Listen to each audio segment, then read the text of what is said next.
So in steady state processes, the derivative with respect to time is 0. So if I go back to my previous equation, if I have steady state case, what will happen? The derivative of the energy with respect to time will be 0, and I will end up with a simplified equation.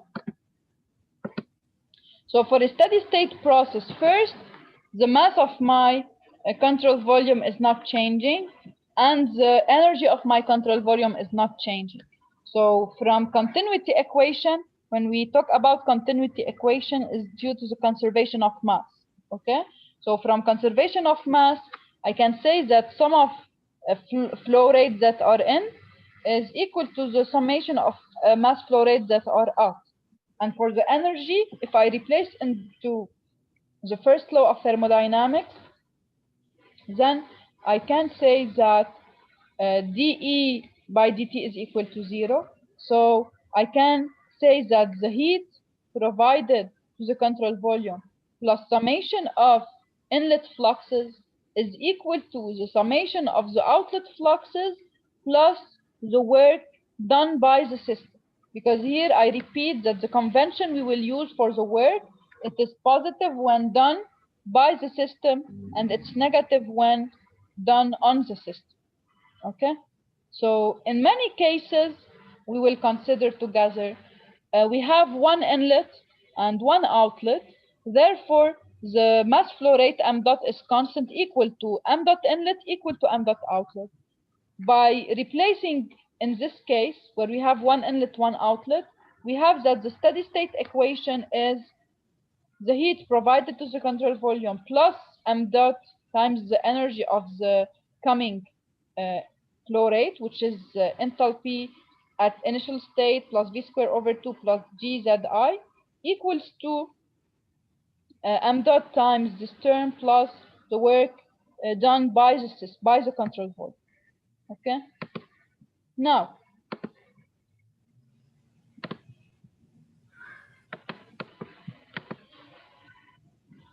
we will do a lot of applications on these, okay, and we will start to do problems next time. But now we will continue with some definitions. Okay, so today basically we will cover some important definitions to be used in this chapter. And next time we can start doing application problems on everything we have done until now. Now, for the second law of thermodynamics. And this law is very important for you to understand after how, for example, refrigeration cycles work or how HVAC systems work, okay? So we have two classical statements of the second law of thermodynamics. We have Kelvin-Planck statement and Clausius statement, and both will give the same result at the end, okay?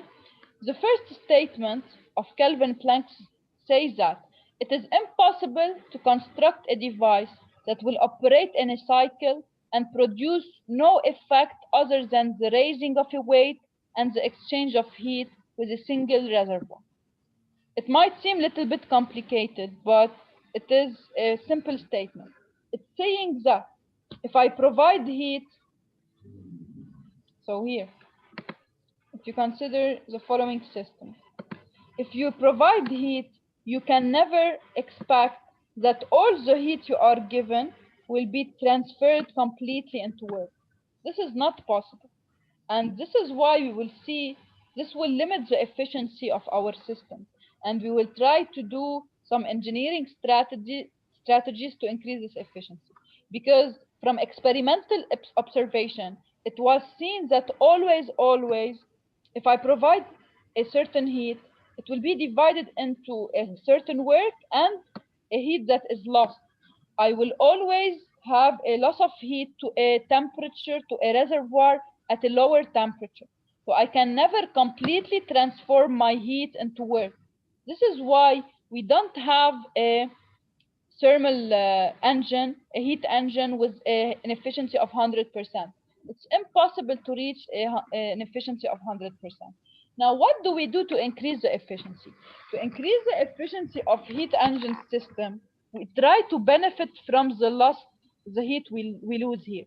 So here we are losing a certain amount of heat. We try to use it back, okay? If we use back the heat that we lost, we can save energy. So in this way, if we can have, for example, a heat exchanger, one idea is to have a heat exchanger, because once heat is lost, I can take it through a heat exchanger. It can heat, for example, a fluid, and this fluid will heat my system. So I can restore a certain amount of the energy lost. Okay? So this is the way Kelvin Planck stated the idea of the second law.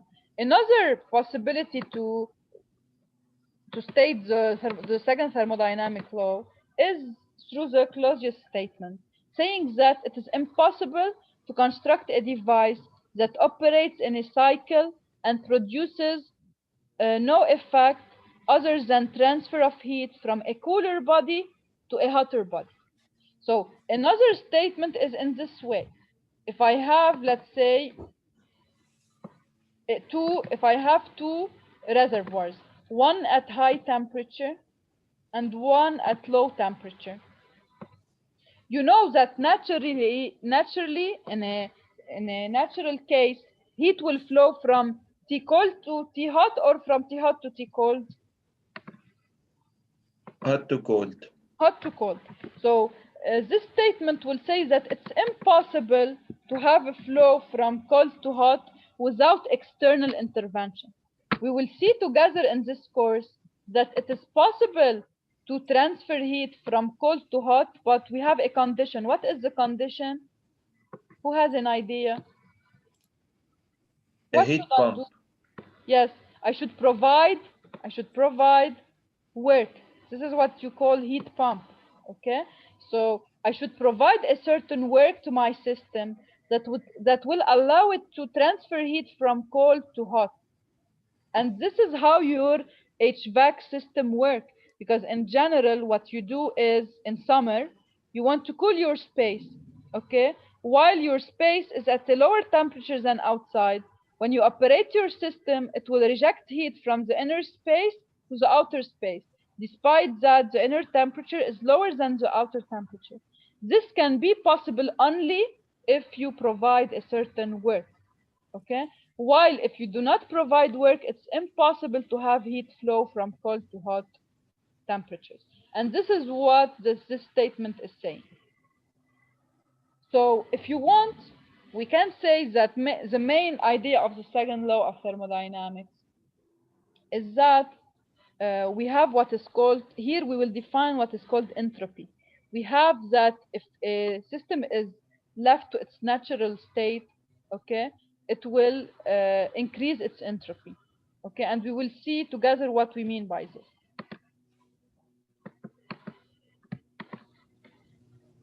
So from these observations done by these two researchers, we said that we can define another thermodynamic property that is entropy, which is a function of the state of the system.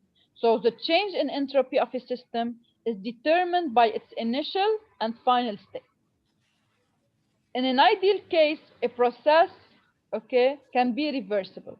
So if a process is reversible, what we mean by reversible, if I take a fluid from 1 to 2, if it can go back from 2 to 1, then this process is reversible. And in this case, the entropy will not change. While for an irreversible process, entropy always increases. Okay? And I will give you an example. For example, if you compress air and you leave it back, it will do expansion again. Okay? But if you do an expansion, can it compress alone? No. No. So this is an irreversible process. So when you have expansion, it cannot go back to the compressed state if I don't put a certain work on it. So we can say that when doing the expansion process, the entropy, which considers the state of energy of my system, will increase. Okay, it will increase, and I cannot go back to the previous state if I don't provide a certain energy.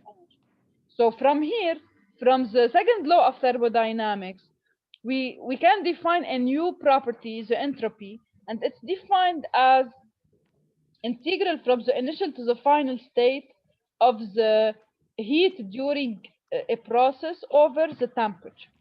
Okay, now we will see together in this course that entropy will be useful to calculate energy exchange. Okay, I know that the second law of thermodynamics might seem a little bit complex, but all I want from you is just to understand that due to this law, we introduce a new variable, which is entropy, and together we will see in the course how to use the entropy. Okay. Any question until now?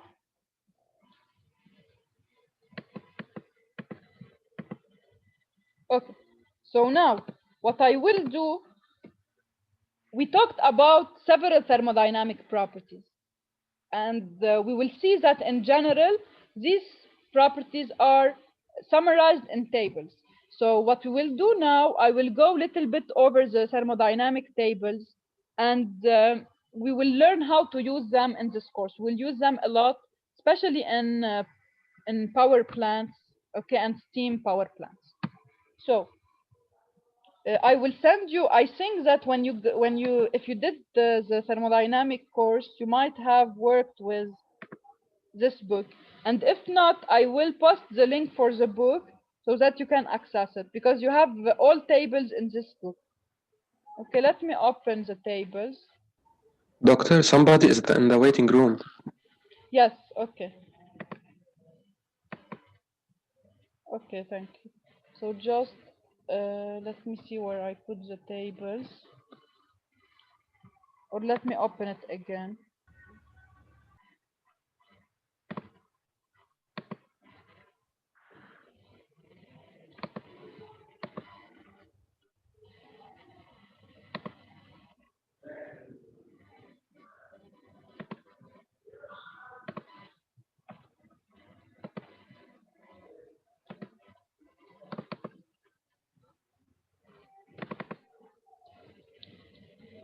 Okay.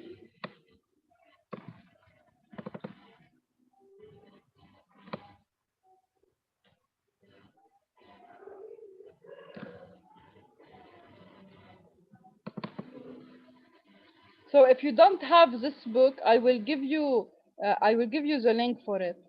Okay. At the end of this book, you can find all the tables we will use in the solution of problems.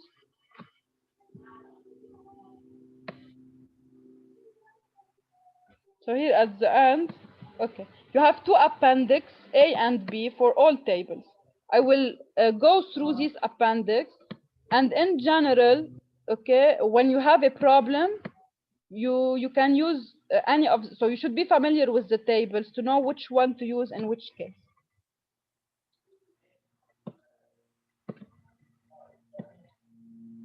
Okay. So first,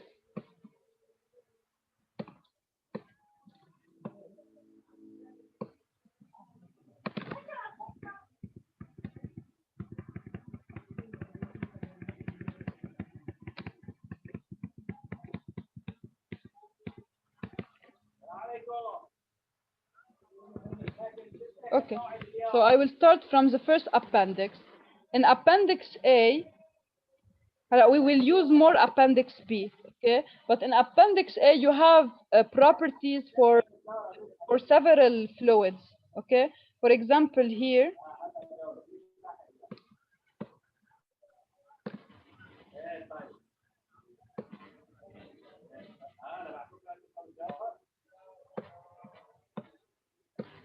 sorry, I don't know why it's scrolling along, so just 1 second.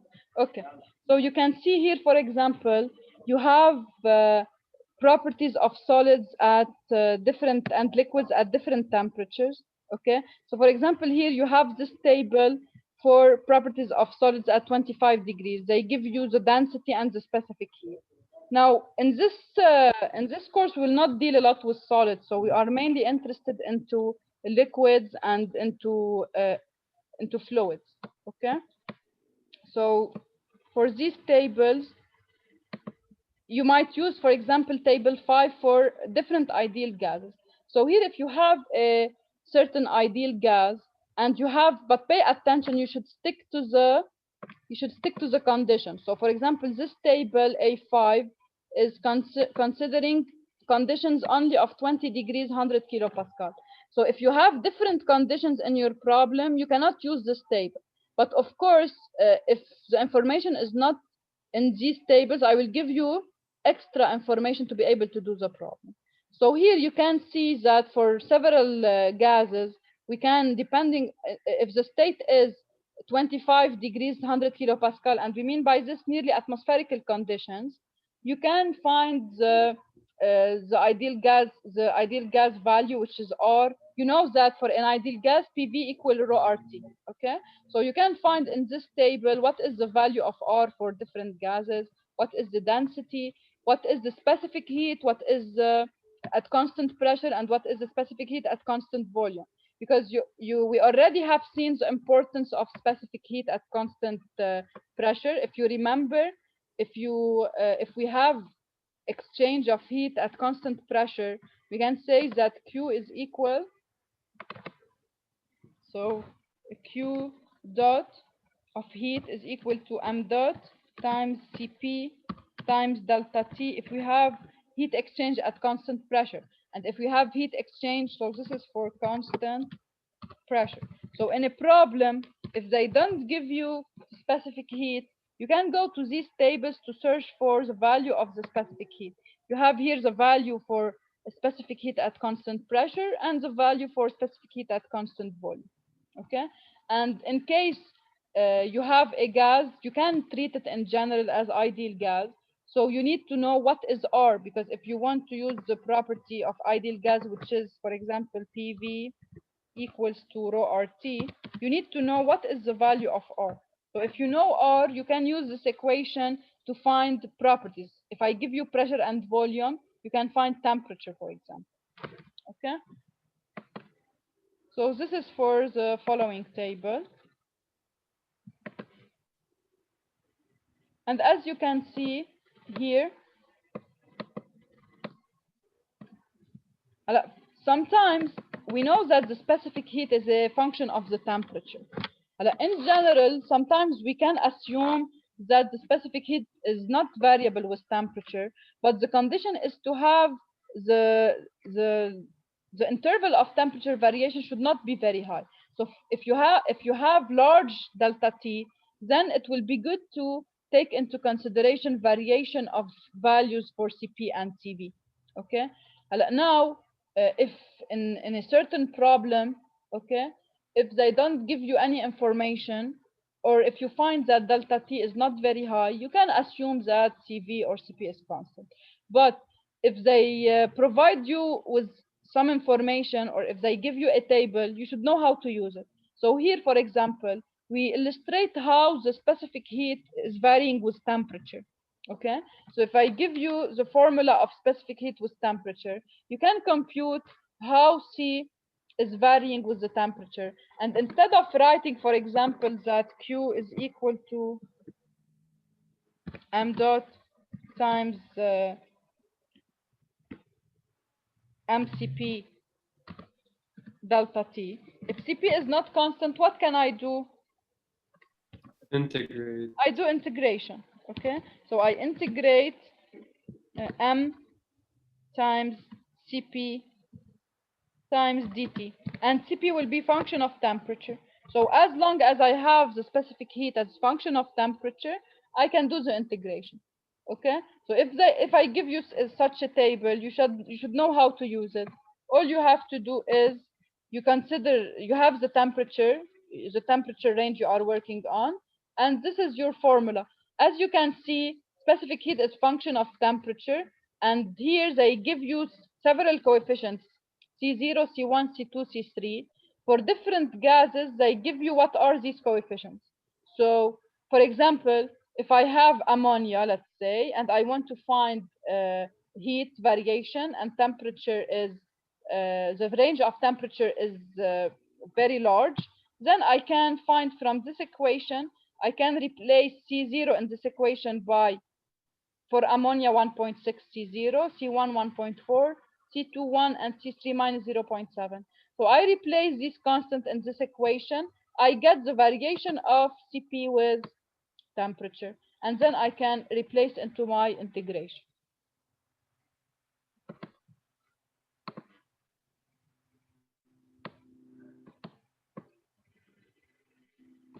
Now, Miss, before you said that PV was rho RT, PV equals MRT, no? yes, PV equals MRT. I mean by PV here, V is a specific volume. It's not big V when I write this, okay? Specific volume بتصير PV equals RT. Yes, you have that. Yes, John. ما في density. Yes. PV equals to MRT, okay? If you have the big volume, and if you write P times small v, it's rho RT, yes, true. Okay. بس ليه rho? Yeah, because if you divide, oh, sorry. Yes. Rho, yes. Yeah. I see your point. هذا قصدي. Yes. Okay. If you do times, if you write just PV, the specific volume, so it means that you are dividing by, here you are dividing by the mass, so it's M, okay? Now, in general, if we define here, if you have an expression with rho, which is the following. You have that the mass is equal to rho times the volume, okay? So if you define this equation, if you divide by V this equation, then you will get rho RT, okay? So here in this equation, if you simplify V from the first equation, what do you get? This is what I mean. If you replace M by V, yes, you will simplify V and you will get rho RT. So if you replace M here by rho times V times RT, then if you simplify the volume from both sides, you will get that P equal to, so you can use either of these three equations for an ideal gas. Or you use pressure times volume equal MRT, or you use pressure equal rho RT, or you use P times specific volume equal to RT, okay? Anyway, these two, you can get one function of the other, so you can directly, because if you take rho to the other side, it will be P over rho equal RT, and rho is the specific volume. So these two are equivalent, okay?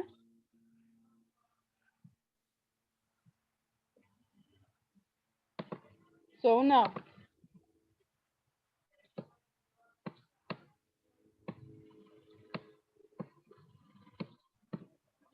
here, for example, in this table, you have for atmospheric conditions, okay, you can use the following table to find the values of internal energy, enthalpy, and entropy for different temperatures, okay? So here, as long as you have the following conditions, that you are working at 0.1 megapascal, then you can use this table, okay, to find what are the values of internal energy U, enthalpy H, and entropy S for different temperatures. So sometimes we will see that in some problems, they can give you the temperature, and based on the temperature, you can get the value of U or H. And in open system, we will deal mainly with H, okay? While in closed system, we will deal with U. So now, for example, what if I have a temperature that is not in this table? So for example, if I want to find at 310, okay? If I want to find the properties at 310, I will do an interpolation, okay? For 310, in general, we assume linear variation and we do linear interpolation, okay? So here it's clear that it is in the middle. So I will say that U for 310 is equal to the average of these two values.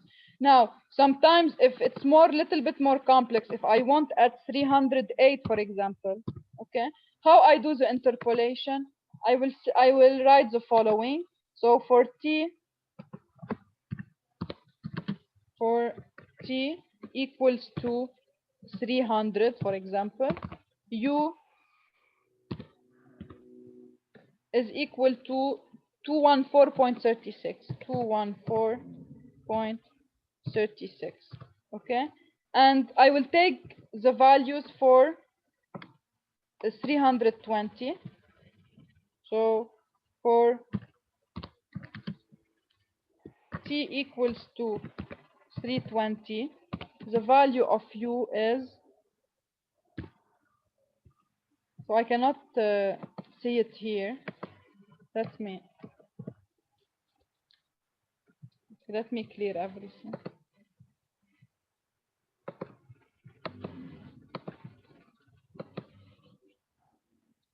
Okay, so here I will take the following values in this interval, okay, and I can do linear interpolation. What I mean by linear interpolation, I can consider that I have the values are on a straight line, okay? So U is varying in a linear way with temperature in this interval. So this is why I can write the following ratio. If I am interested in value at 308, which is somewhere in between, okay, at 308, I can write the following ratio, that 308 minus 300 over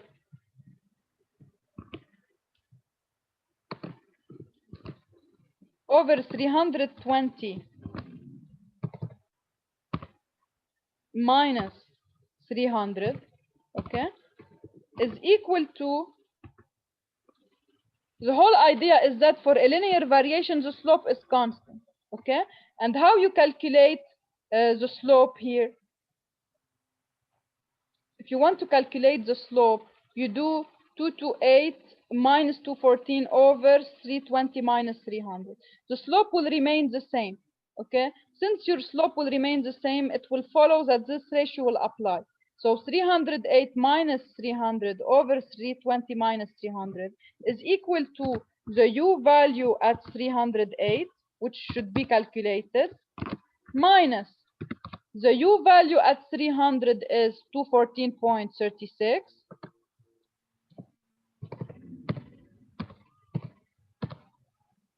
over the U value for 320 is 228.73 minus the U value for 300, which is 214.36.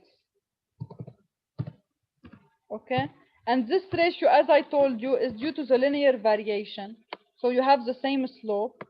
And from this equation, your only unknown will be U value at 308.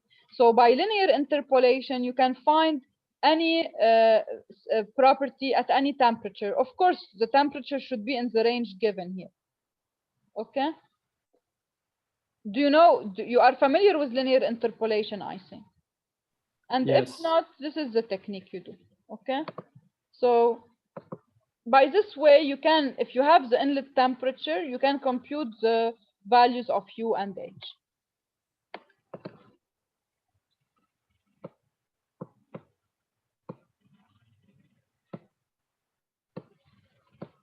Now, for example, here, okay, you have also ideal gas properties for substances that we frequently encounter as O2 and N2, and so here you can see that if you have a certain gas, for example, it is N2 or O2, you have also tables for these gases, since they are these gases are widely used, okay. And sometimes you can directly therefore access this table to get the information about U and H for these gases.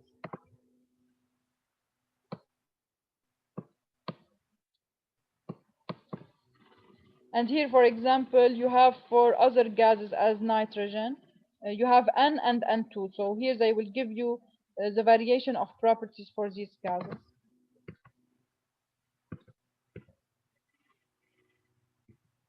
Now we will move to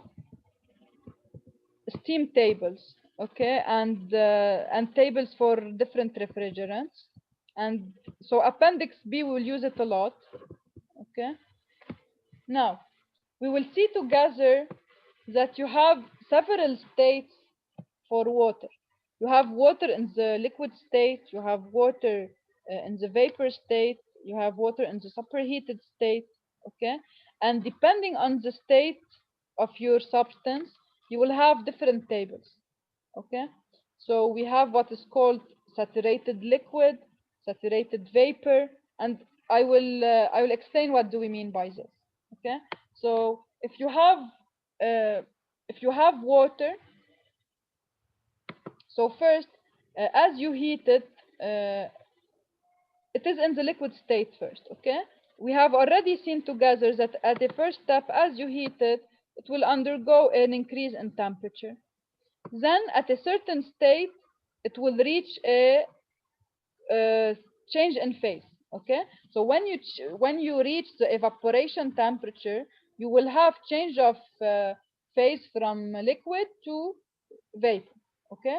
So during the change of phase, you maintain a certain constant temperature until reaching what we call the saturated vapor state. So this is, you have two saturated states. This is the saturated liquid state, and this is the saturated vapor state. And after this, you will have change of phase. So you have complete change of phase here from a liquid to a vapor, and then you have what we call the superheated state, okay? So for water, we mainly have three states. We have liquid, we have mixture, which we call saturated water, okay? So we have a percentage of liquid and a percentage of vapor. And finally, we have, once you have 100% vapor, it's the superheated state. So we have 100% vapor.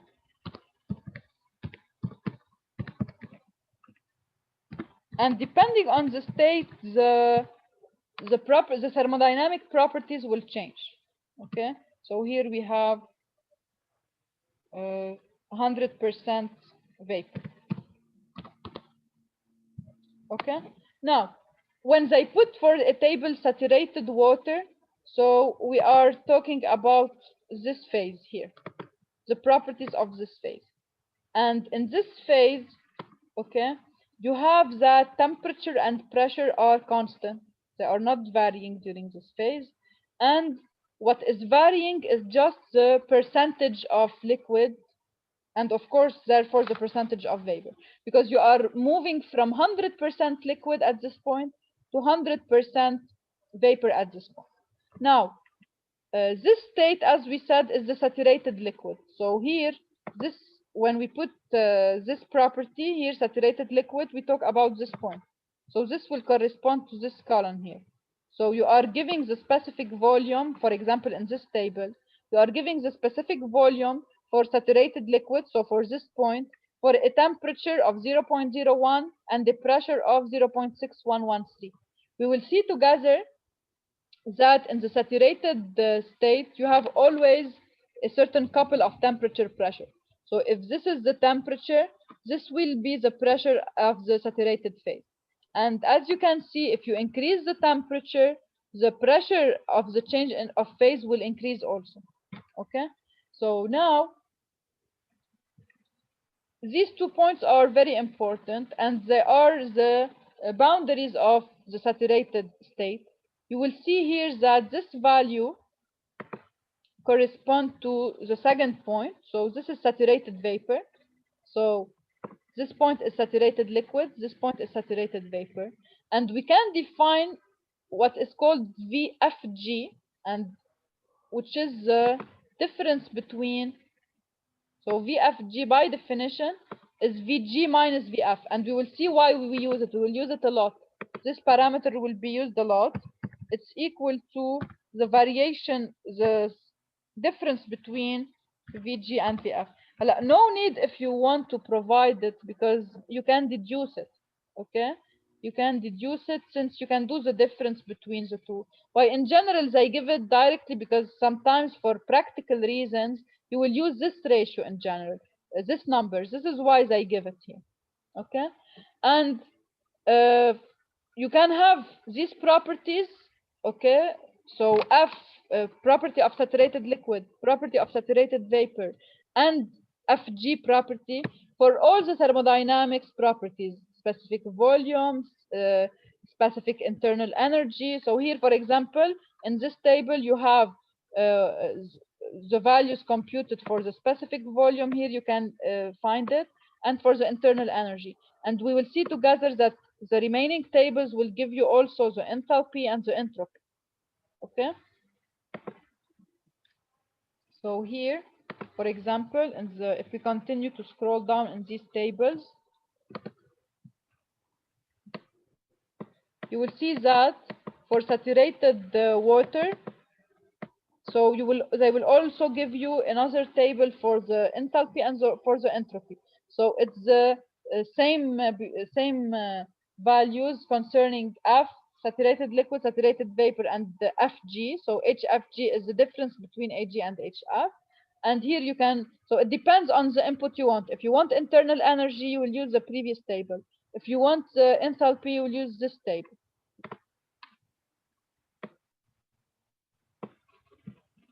Okay, so here you have, as we said, for different temperatures, these tables cover a wide range of temperatures. This is why you have a lot of tables. Okay, so we are still in saturated tables, but look, sometimes you have two types of entry for this table. You can have the temperature or you can have the pressure. This is why for tables I provide you two tables, one if you have the pressure entry and one if you have the temperature entry. So if you know the pressure in your problem, you go to these tables where the pressure is the input, so they are organized by pressure value. And if you have the input in of temperature, you will go to the other tables, because for the other tables they will put them in order for temperature. Okay, so it depends on what are the given of the problem, you decide which table to use. So we will continue